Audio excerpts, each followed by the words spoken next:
Oh, hello. Oh, hello. Hi. How are you? I'm well, thank you. And you look like you're thriving. I hope so. I am so happy to see your little face. It's been what, probably like 13 or 14 years since I've seen you in person? Had to actually look up to see what the date was on the movie to remind myself just how long it had been. A long time. Okay, so thank you for talking to me about your memoir.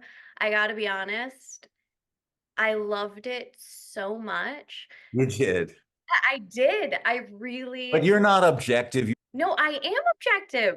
Okay, so I read it, I told you in the email, over the course of 3 days. Yeah.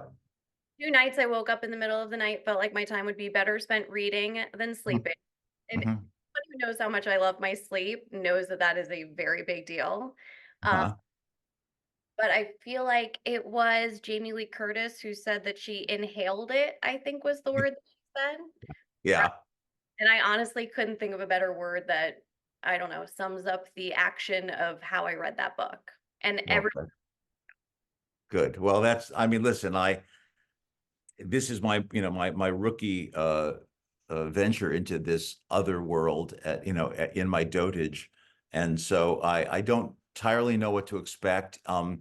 Very good friend of mine who's a quite successful author said that the process is excitement, excitement, excitement, excitement, silence.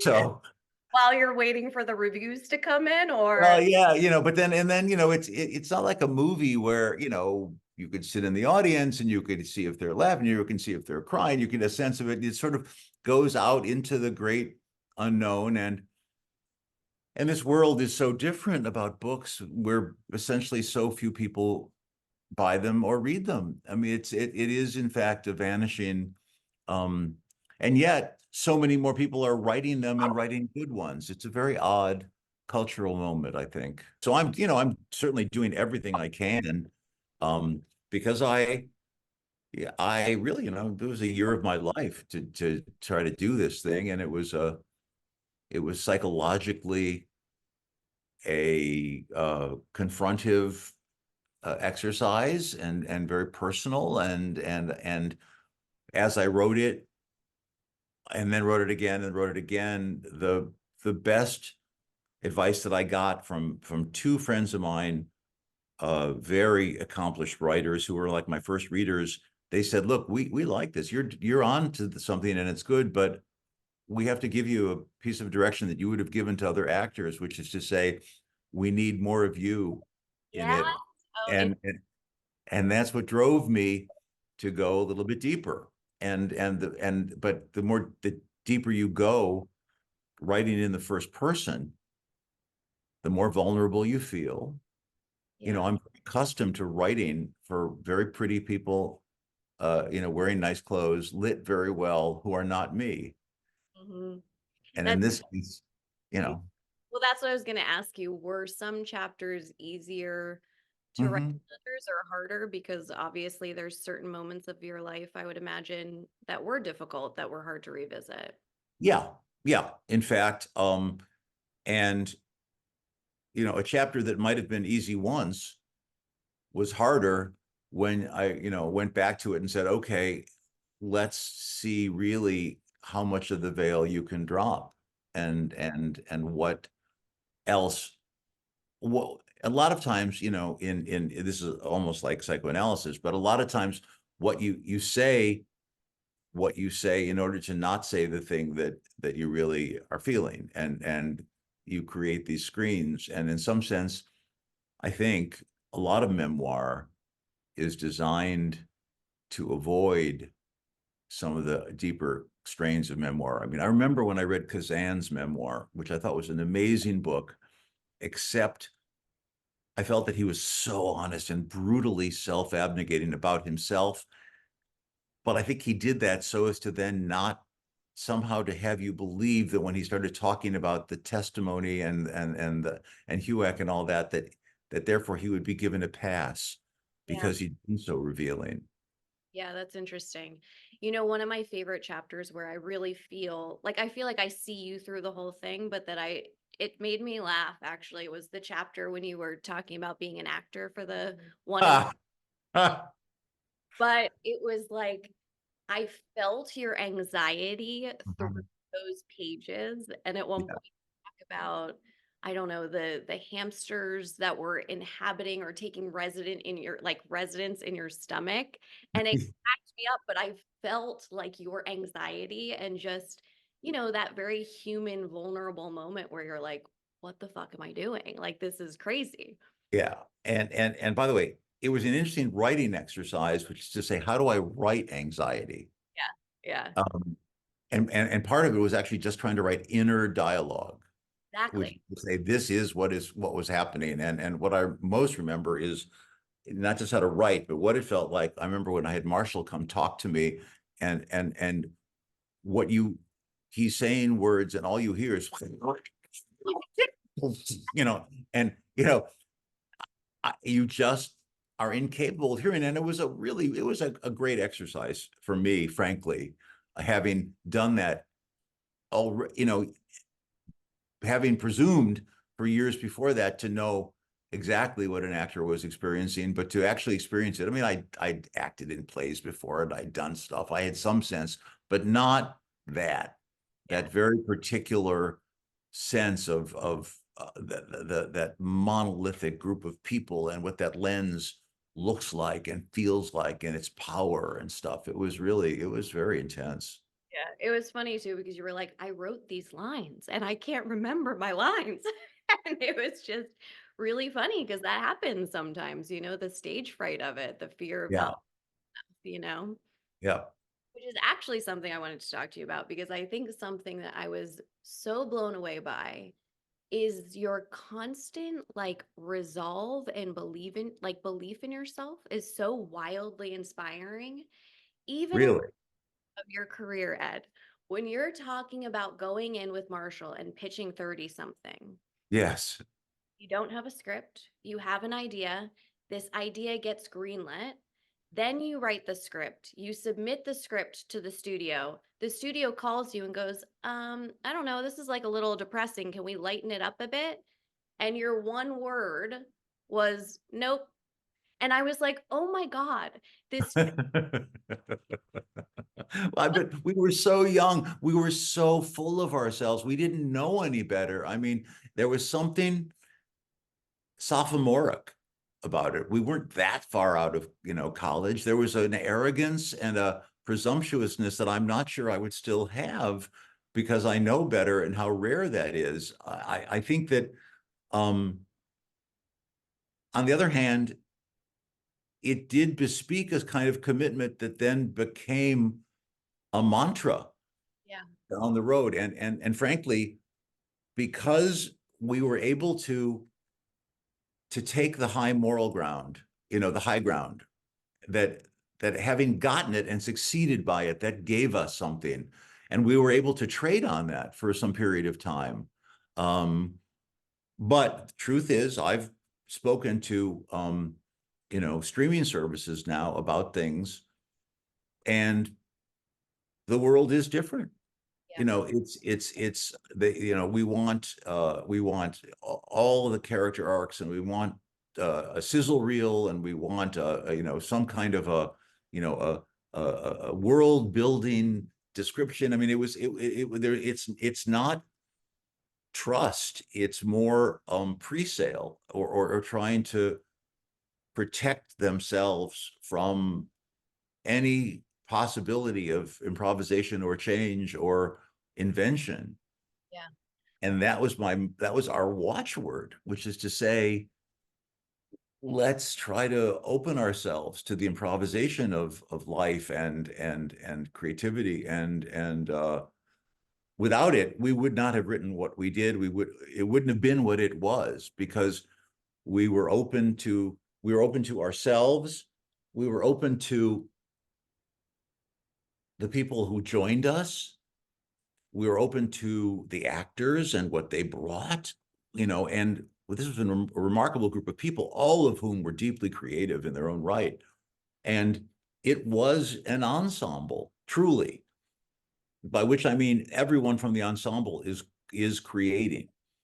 And when I was 21, when I went to France and on a fellowship, and I was able to observe Peter Brook's company. Yeah, and they were creating a couple of pieces, right? And I watched this process that seemed chaotic and and unbelievable. And that clearly there was this figurehead, this God figure, Peter Brook, at the head of it.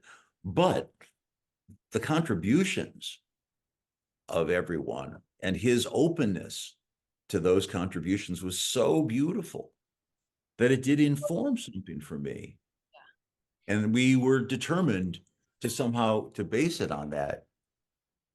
So That's anyway, so magical and is kind of missing today, like you're saying. yeah, I mean, I know, listen, when you watch a TV series, a streaming series, and you watch every episode moving so perfectly to that cliffhanger, Yeah.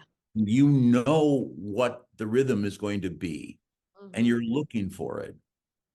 It's not unsatisfying, but I think it's finally a little bit deadening. Even though the whole intention is to create anxiety. The whole intention is for you to reach that end and go, oh, but what about the next? Yeah. And Yes. that's a sales technique Hmm. rather than a dramatic technique, which is offering you some sort of catharsis or some kind of illumination or some kind of experience that has closure. And those are the unities of drama that meant so much to me always, and less now, frankly. Yeah. Yeah, it's kind of depressing to be honest. Yeah, it is. And you know it's all been so worked out before. Totally. And I remember my daughter, when she was really young, she would start to say, oh, you know, she'd be listening to the music and say, oh, now we're getting to the scary part. And oh, it's almost over, Daddy. You know, and Because it's obviously so there scripted. is a predictability to drama, and that's a beautiful thing that you learned it. But this feels to have been institutionalized. Yeah, that's really sad. Um, okay, another thought that I have for you. Okay. As an actor, I loved the moments where you shared all of those. I mean, I think that they're a gift as an actor when the director comes in, like you did with Denzel Washington and Courage Under Fire, and you put that bicycle there, or Hmm. Tom Cruise in The Last Samurai, and you were like, hey, like, talk about your son in this moment. And then Hmm. he got there and boom. Or Love and Other Drugs for like the prep with Jake Gyllenhaal, and you were like, hey, go get that girl's number, which cracked me up.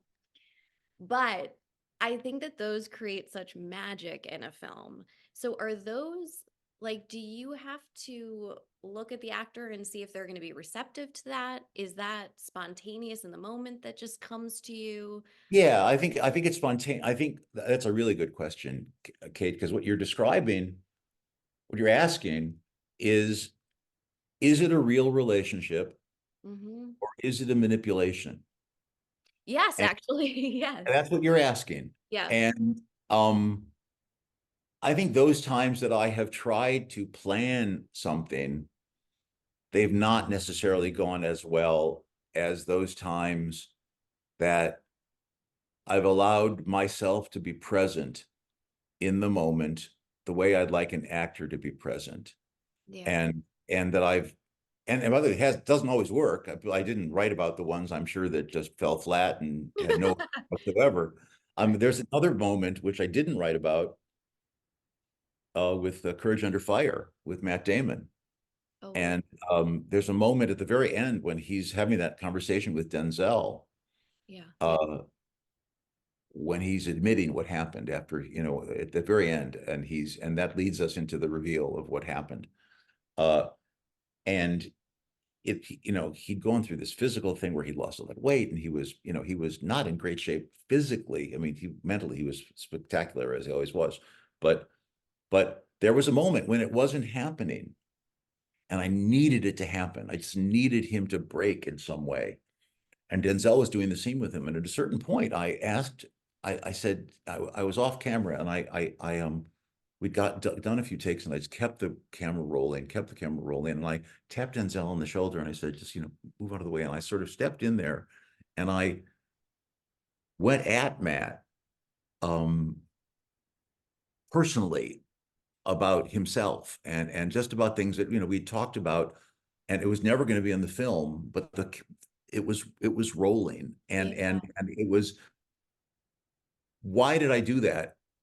I did that because I thought it might work, but I also did that out of my own need and desperation and determination to make something happen. Mm-hmm. And it worked. And Yeah. he started to get there, and I backed away, and Denzel got in there, and just, they would do, it was not me who did it. It was Matt who did it. It was Denzel and Matt who did it. But I did intercede at a moment Yeah. that was taking a risk. It was taking a risk of taking Matt out of his process, or out of his comfort zone. And that's also true about some of the Denzel stuff with the tears. And I think sometimes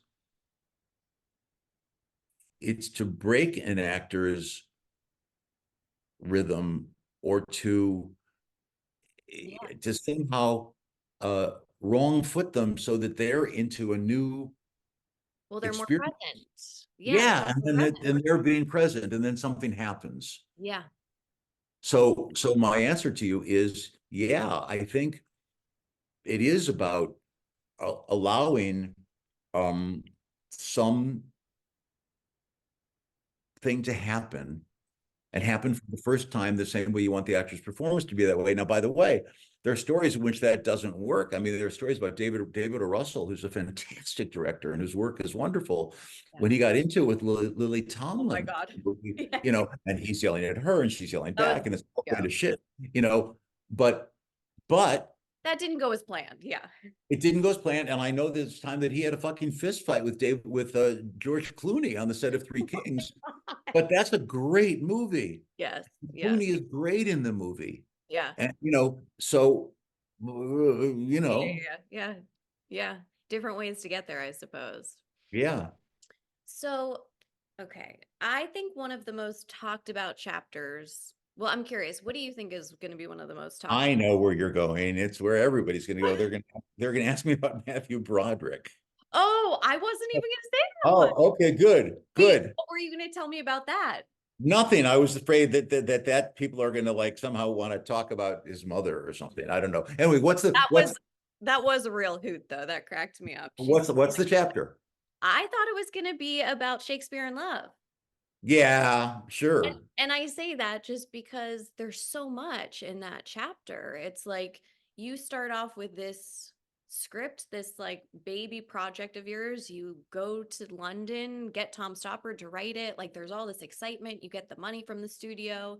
They pour $6 million in. Julia Roberts is attached. I mean, the whole like plane bit with you on the first class together cracked me up.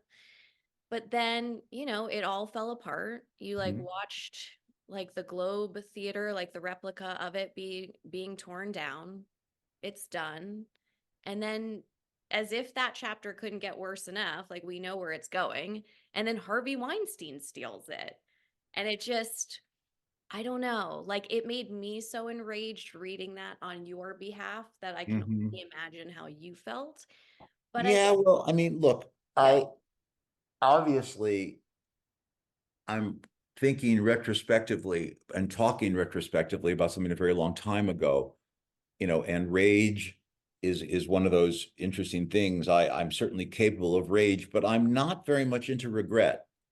Well, that's good. But one reason I think, Kate, and this is the truth, that what has happened to me to have a career has so out has so exceeded any expectations that I might have had before it all began. I was, a theater kid. In college, it was a life.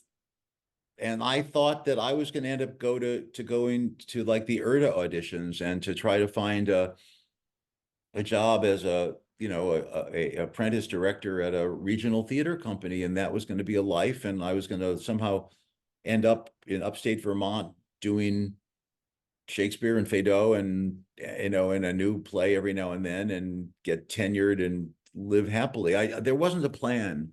I mean, yeah, I guess there was ambition, obviously, Yeah. and it was deep in there, but it wasn't as if this was the fulfillment of some image of myself. And so as this thing begins to take on a life of its own, and I begin to have these experiences, many of which preceded Shakespeare in Love, that were so fantastic and gratifying Yeah. and beyond my expectations still, that I think to some degree I was buffered against that disappointment because I'd also known disappointment in other aspects of my life. Yeah. I'd known tragedy in my life. I'd known certain things in my childhood, so that the what might have been ego crushing in its entirety was a dent, and it was a car crash, but I wasn't crippled by it. Yeah. It just knocked me back. And in fact, in certain ways, it was a gift, because when I was able to rebound over time, and it wasn't that long after that things then started to happen again, Oh, totally. and after that have crashed again, that I gave myself over a little bit to the expectation of oscillation. Mm-hmm. Yeah, it's almost like, and I admire this so much, but it's almost like there was no ego with any of it, because you even think about later, Traffic was very shortly after that. And Yeah. I think that like you and Steven Soderbergh both have these drug wars ideas, and you pick up the phone and are like, "Hey, let's do it together." And you hand over the reins to him to be the director, just because I think it seemed like you just wanted to get the story made.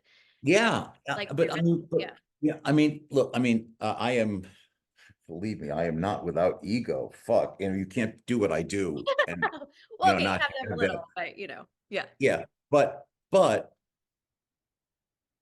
um,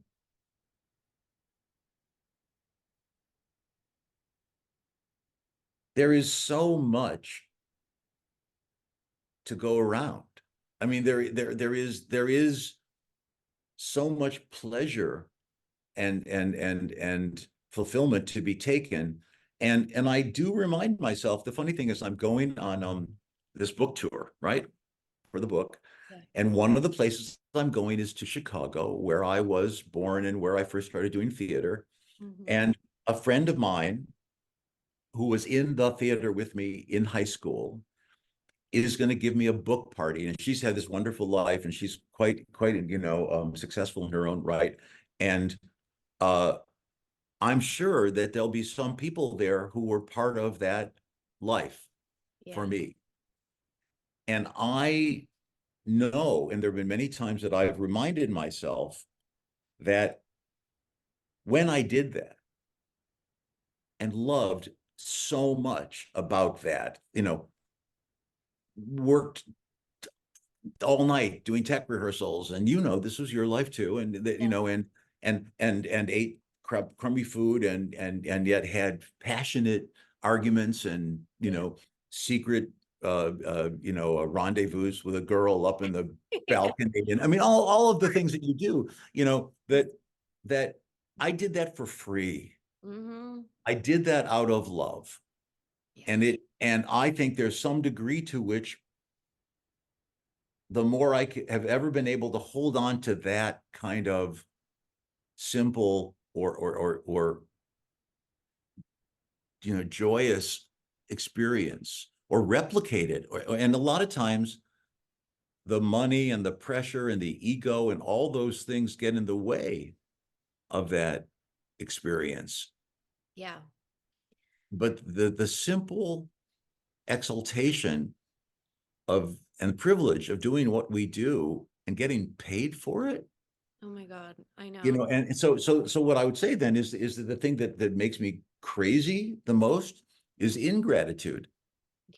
People who are in this moment and are given this opportunity, you know, and wildly paid more than they deserve, while nurses and firemen and, you know, Yeah. people who are teachers, I mean, who are so, you know, worthy of more, um, that yeah, you just there's a sports metaphor in this too, because you know, having been a jock, you you know you're going to get knocked down. Yes.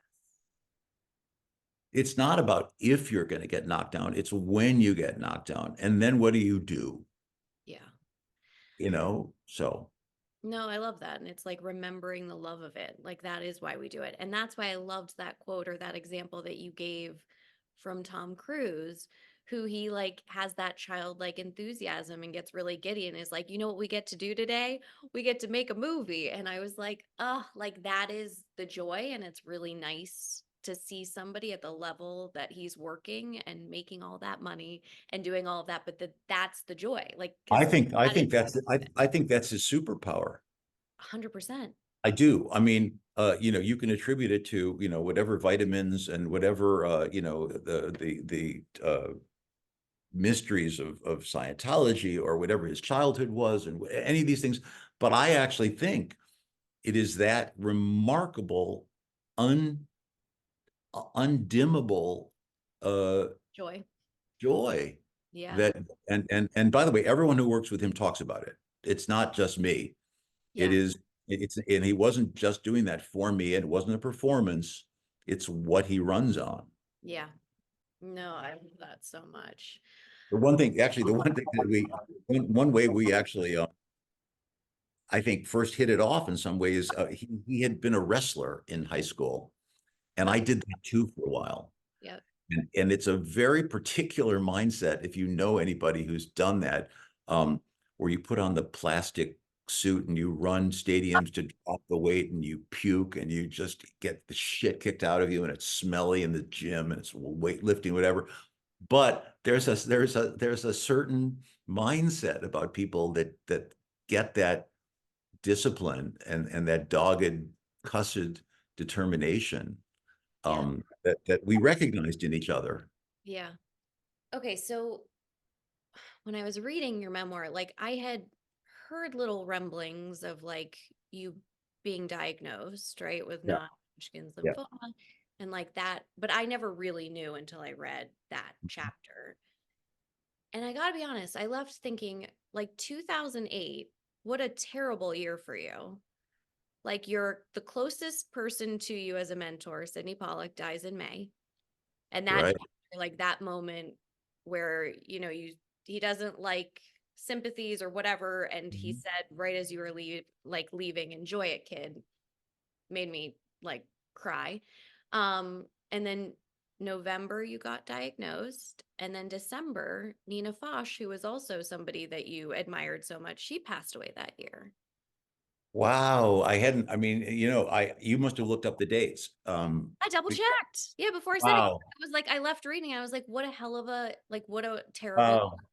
year. Yeah. It was all 2008. Wow. I hadn't really put that all together. Yeah. Yeah. You want to talk about, again, by And the the way, day that you get diagnosed, Love and Other Drugs gets greenlit, which is a movie about illness. And I'm like, I can't even put all of this together. 6 months. no, I mean, yeah, because there I am going to make a movie about illness after I've then, because what I then do right after that is like, is that I go into chemotherapy and come out of it to literally weeks later to start that movie. Yeah. Um, um, but you have to put that in the context, I think, of of Samurai and Blood Diamond, which had been these remarkably satisfying, hugely difficult, but you know, successful experiences. Yeah. So it is there again. There's the top of the roller coaster, and now you're going down Yeah. again, and you know, and so But that was a big Apparently, down. That was, yeah, yeah. but apparently that's my karma. Yeah. Highs and lows are real extreme. Yeah, Yeah. yeah. Well, and by the way, it's not anything that I'd ever given any thought to, the fact that I am a Libra, but I've always thought about it since then, that Libra has nothing to do with balance. That in fact it has to do with the sort of the control, the pressures of countervailing forces that are keeping each other in check, of high and low, of achieving balance. That balance is something that is in fact in flux. Hmm. Balance has tension in it. Yeah. Balance is not like this. You wish that that's what balance was, but I think in a human being, I don't think that's where it comes from. Yeah.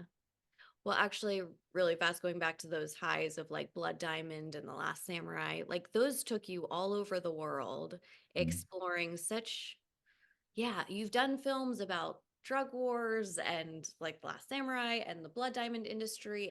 Do you feel like there's a topic that you haven't yet covered? Oh, I sure hope so. Well, yeah, I'm kind of, I don't ask you, do you think, what do you hasn't been covered and like what's next? Because I may or may not have a thought for you. Okay, I'm entirely open, Kate. Believe me. Well, it's based on your memoir and something that caught my Okay, tell me. I mean, but what the only thing I'll say is, yeah, I mean, there's both the desire to go backwards and forwards. yeah. Uh, we had tried to do a sort of reboot of 30 something, that sort of never took place and may still take place. Who knows?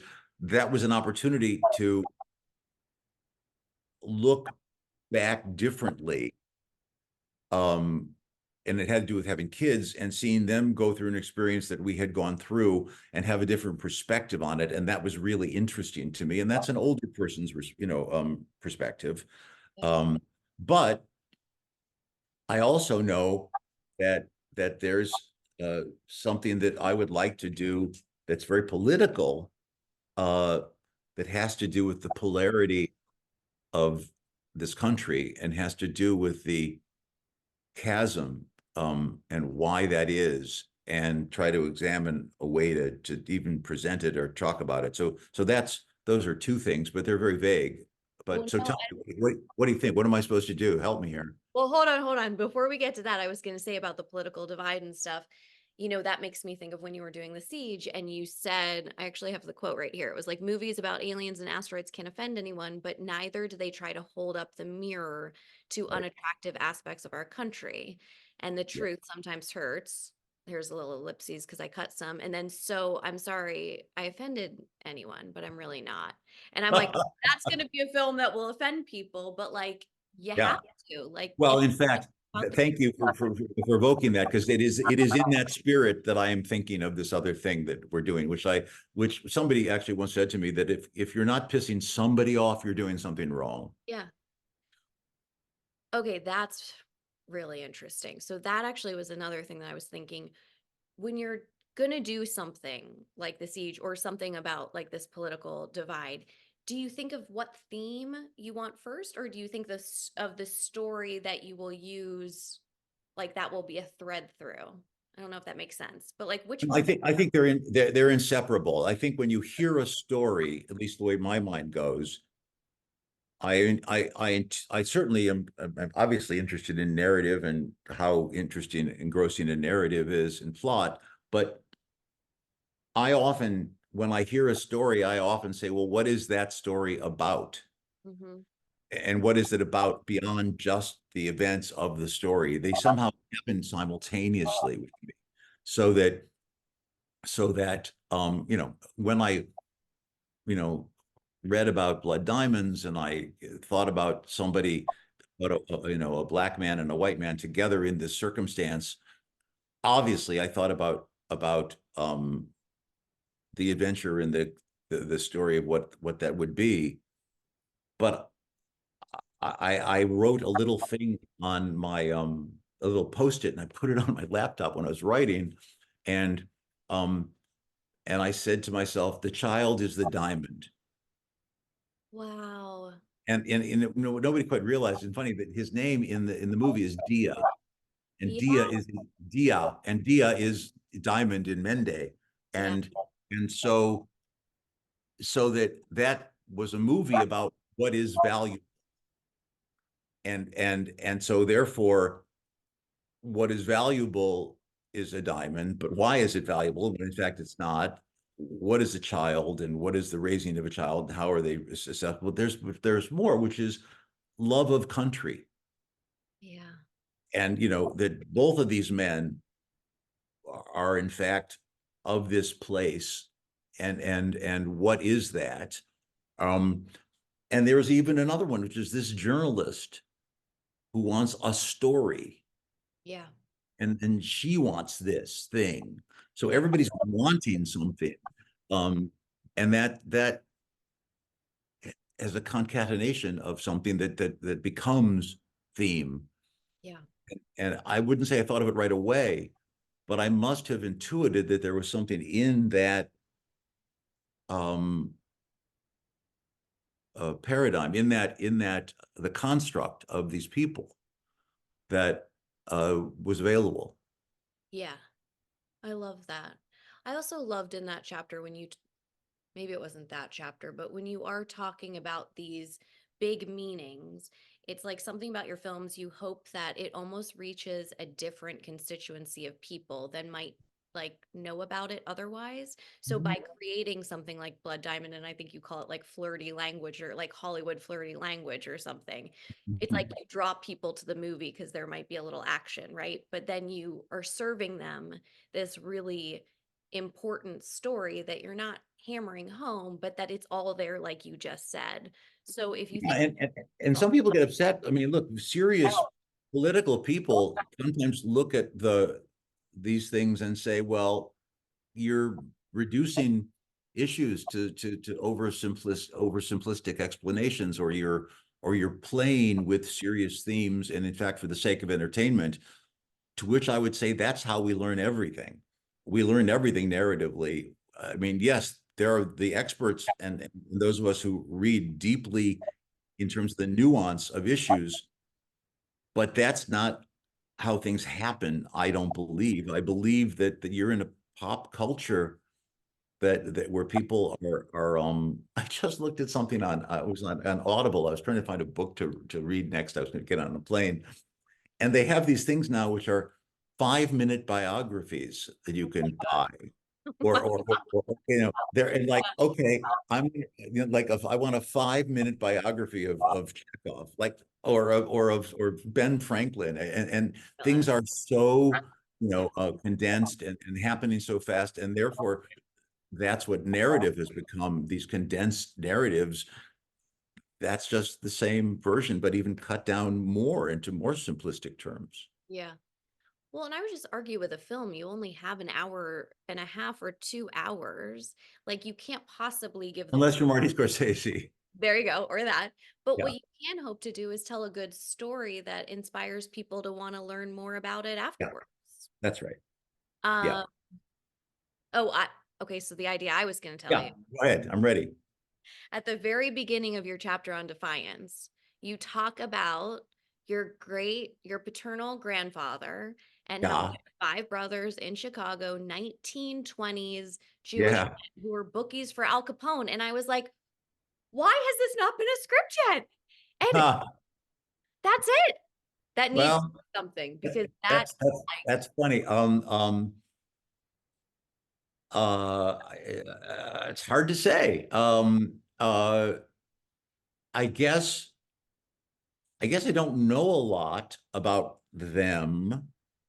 You know, but something fantastic with everything is your desire as a journalist and researcher to research everything. Yeah, I could. I mean, that would be good. I mean, it's so funny, because Chicago. I am going back to Chicago.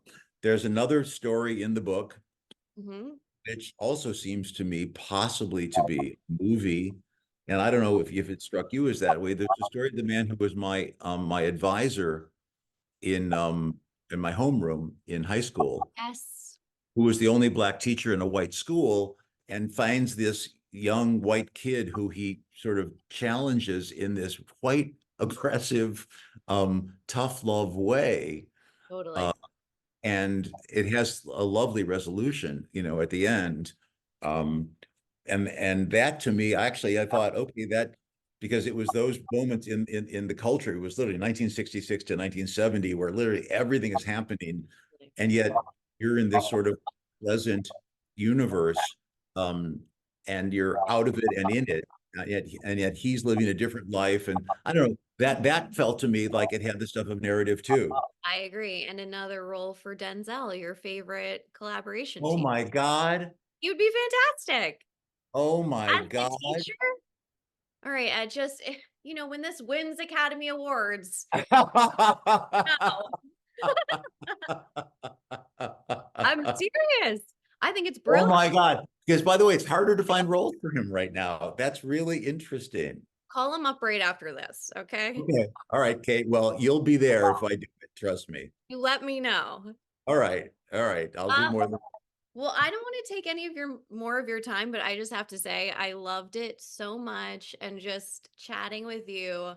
I just well, admire it you so felt like chatting rather than it felt like an interview, and I really appreciate that. Also, you're a close reader, and you're so smart about all these things, and I knew it would be like this. So this was great. I please can all of what I'm about to do in these next few weeks be like this? Yeah, I have, I I have hope to tell I will tell you one conversation I had, and I won't name the person. Um, and all they wanted to talk about were, well, yeah, you and Brad Pitt threw chairs at each other, and so. this one left the room, and it was only about these sort of headlines of bad behavior. That's And what's I was sad thinking, about that though is like that is what, these like little sound bites. People just want the sound bite, you well, know? what a friend of mine then said to me is, yeah, well, you should be happy for that because that's probably what's going to get people to read the book and not your ruminations about shame and failure and philosophy and movies. So who Well, knows? that will get a certain type of reader, but the Uh, thing that I love about this is like filmmakers, directors, producers, writers, actors will just eat this up because it's all sprinkled throughout there. Like I love those little sections. hmm, Really fast, some other moment that I loved that I think about often, but you talk about as a writer, how you always drop off, like you stop, hmm, like when mhm. there's still these juices flowing. And Yeah. Hemingway said that same thing. Do you know that? Well, that's probably where I stole it. I think I've stolen. Like I, all y'all steal. I think I've stolen everything, Kate. I don't think that I've had an original thought in my mind. I think it's all somehow lodged in there, and then I think that I make it up. I don't know. No, no, no. I say it only because he was a great mind. You're a great mind. I read Yeah. those things and I'm like, yeah, it makes so much sense. Like, stop while there's still like those juices flowing. So by the time you start back up tomorrow, it's Yeah. like, yeah. Yeah. Well, what I heard it described was, I don't know whoever told it to me. It was if you know about a pump like on a farm, it's what you do is it's priming the pump. What you do is you take a little water and you pour a little water back into it at the end. So you create a partial vacuum. So the next morning when you come there to do it, there is water there and that creates the suction. And so I think of it as priming the pump. Yeah. Okay, that makes sense. That's why that headline or that thing was titled that. That makes Yeah, I sense. guess. Very smart. Oh, Ed, thank you so much. It's fun. Tell me what you're doing besides this in your life, just for 2 minutes. Great, great. Well, it's really been fun, and I mean, obviously we'll stay in touch, and once Denzel says yes to being Jamie McClendon, you'll be the third to know. You let me know. All right, All right, I'll talk to you soon and thank you so much. all right, be well. All right, you too. Bye, All right, Ed. cheers.